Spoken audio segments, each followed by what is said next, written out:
Kasi pa rin?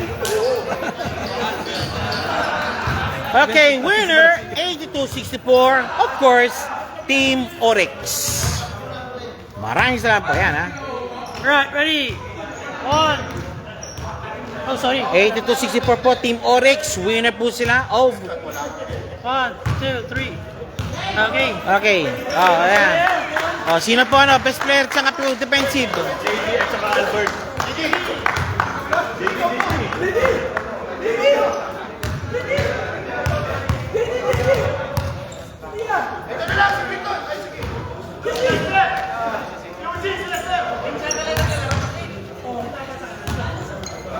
Okay, ang best player po is si JD.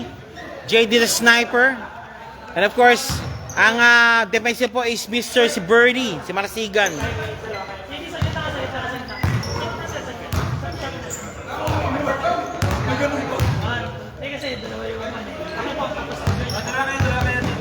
Parang Mr. Pogi yun eh. Ano? 1, 2, 3. Okay po. Oh, teka. Tatangay sa akin, oy. Ay, adol. JD! Oy!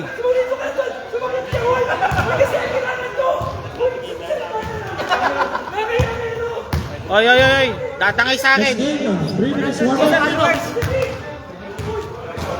Ito. Bayad ka ng order. Ha? Bayad na. Oh, bayad na. Oh, interview! Oh, okay, tulungan kayo. Oh, sige. Para di mahiya. Okay, JD and Mr. Birdie. Para si Gang, congratulations po. Bertie! Albert! Bertie, Albert. Okay. Wala po talaga, kung yung nakaraan laro natin, talagang magandang laro, pero tapos kayo ng laro competent talaga. Pero I think he's already pass talaga. Now, what to look na po sa remaining games po ng Team Oryx? JD. I think kailangan lang namin makompleto sa lahat ng game. Tanggalin mo nga yung kapsik mo, kambira. Sa lahat ng game, kailangan lang namin. O, yun talaga importante talaga. Albert, of course. Kulang kasi yung player. Ikaw naman pag dumating yung Yung kompleto, medyo mahirapan kahit paano. ito na ba yung nakikita natin? O meron pang player dito? Marami pa rin wala eh. Eh, palaruin nyo na. Dahil sipat kasi laglagan na kasi dito sa mga paglaro talaga. Dahil naman din yun. O sige sir, Albert muna. Oy, shoutout po, sige. Oy, teka. Shoutout kay Boss Melvin Oh, shout out to Boss Melvin. na hindi sumipot. Sana naman. Papakain.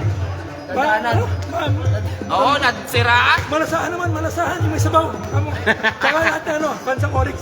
Okay, yan po ang Team Oryx. Winner po sila po ngayon. Okay, thank you very much po. Binit po, sama po tayo sa ating pong next ball game po natin. Maraming salamat po.